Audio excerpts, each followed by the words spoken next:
Why is it that so many of us in healthcare, especially during training or on those grueling shifts, reach for this?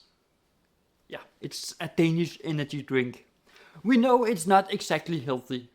But what if I told you that the boost getting you through those night shifts might actually be paving the way for dementia and other neurological diseases later in life? And the shocking part of this isn't that there is a risk. The shocking part is why the system, and yes, even part of our own profession, seem to ignore the long-term consequences of this quick fix. Stick around because the answer is designed to keep you, well, hooked. Okay, so what's the simple explanation?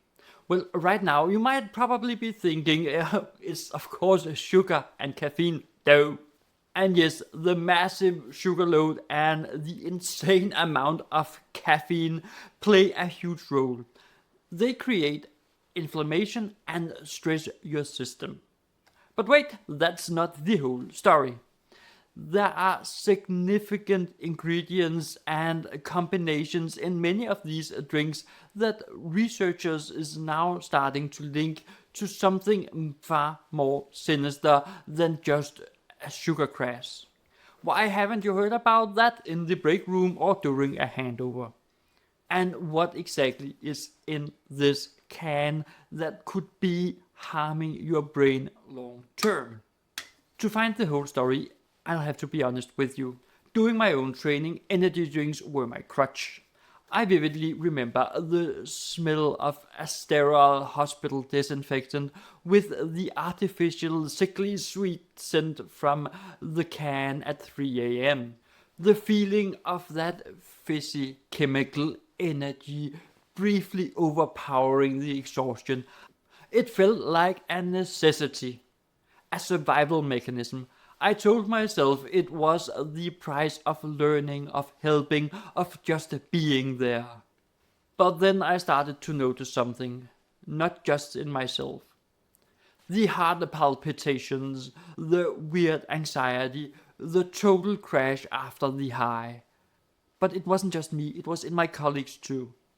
The constant cycle of stimulation and crash. Suddenly it hit me when I was reading an article not about energy drinks.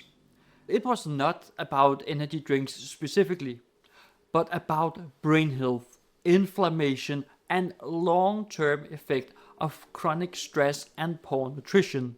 All the pieces clicked into place. I felt frankly a bit betrayed.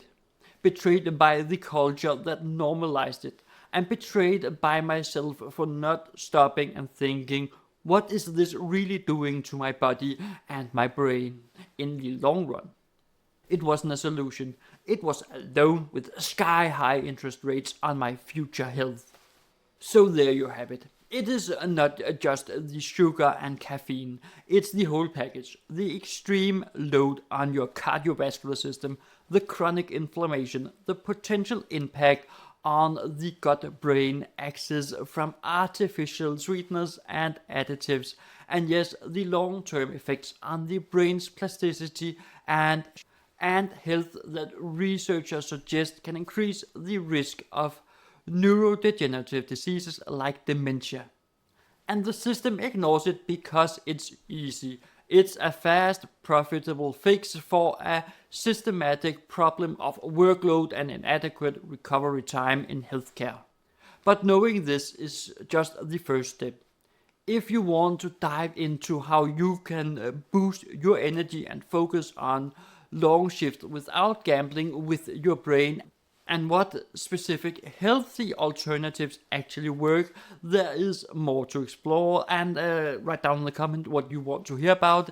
If this video gave you some food for thoughts, or maybe even provoked you a little bit, give it a like and check out this video right here, which also is on healthcare and your nursing practice, and I'll be looking forward to seeing you right over there.